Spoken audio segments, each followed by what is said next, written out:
Струмица ја заокружува изградбата на велосипедската инфраструктура. Градот има околу 11 км велосипедски патеки кои што се реализираат со средствата од европските фондови. Колку се значени велопатеките и како да се развива велокултурата, тоа е темата на која што утрова нашата дописничка Сузана Мицева од Струмица разговара со Борг Преметаров, па може да се вклучиме ова утро токму таму. Добро утро. Добро утро од Струмица. Се вклучуваме од градскиот парк. Со мене е Борко Преметаров, велосипедист и граѓански активист, со кого ќе поразговараме за велосипедската инфраструктура во градот. Се разбира дека темата е актуелна во моментов, бидејќи се проширува велосипедската мрежа, па би сакала господинот Преметаров да го прашаме дали сметаат дека овој развој на велосипедската мрежа е добар, имате ли некакви предлози? Добро утро, предсе. Добро утро и поздрав до сите гледачи на телевизија Телми. Чест ми е што сум ваш гостин. Се наоѓаме во градскиот парк и моментално се наоѓаме на првиот дел од патеката што е веќе реализирана и одбележена е. Моментално во тек се изградбата на втората фаза на велосипедската патека во другиот дел на паркот и ние како јас лично како велосипедист можам да кажам дека сум задоволен. Може би на некои делови низ градот има некои тесни грла, каде што недостасува доволно простор и за пешаци и за велосипедисти. Ги знаеме тие места, но во разговор со луѓето кои технички ја спроведува самата патека, тие изјави дека тие се такви места што не можеше подеднакво да се задоволат потребите и на велосипедистите, а и на пешаците. Тие се малку места, но главните улици во градот мислам дека се покриени веќе булеварот Ленинова, булевар Маршал Тито и веќе булеварот Гоце Делчев е во тек изградбата.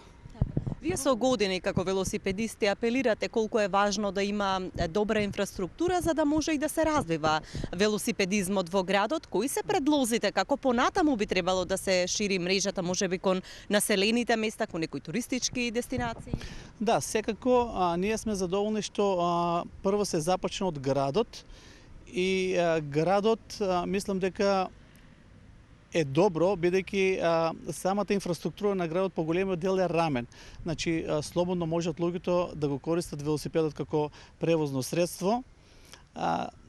Има неколку работи за да функционира велосипедизмот како гранка. Значи, прво е тука инфраструктурата, ние сме задоволни од тоа. Понатаму е велокултурата, што мислам дека уште треба да се работи на велокултурата, бидејќи ако и сега видиме дека нема ниеден велосипедист кој што моментално е на патеката.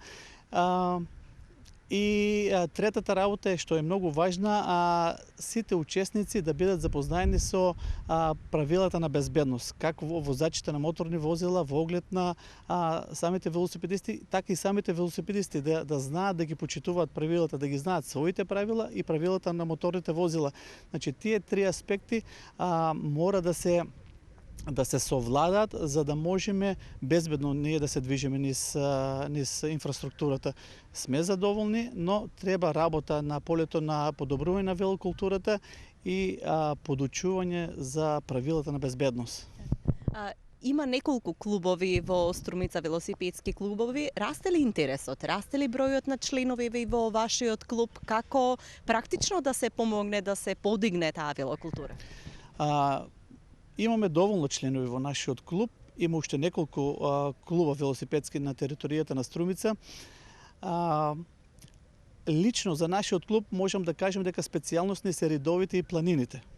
И затоа можеби не сме толку видливи низ градот, но еден мој личен апел до нашите членови на велосипедскиот клуб е, бидејќи ние обично возиме недела, сабот или недела низ ридовите, низ планините, и луѓето не забележуваат толку во градот, па би сакал ние по големиот дел од нашите градски потреби да ги завршиме во градот, да го користиме ние сами од велосипед, да дадеме еден пример на другите останите луѓе да не забележат овде и да се охрабрат и тие да го користат велосипедот.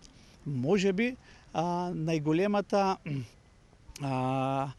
најважниот дел кој што сакаме да го поттикнеме е средношколците да почнат да го користат велосипедот. Таму треба неколку работи, да се направат паркинзи во самите средни училишта и некако да се измотивираат бидејќи нема се уште интерес кај нив да го користат велосипедот, да одат на школа и да се враќаат, а сега е идеален период.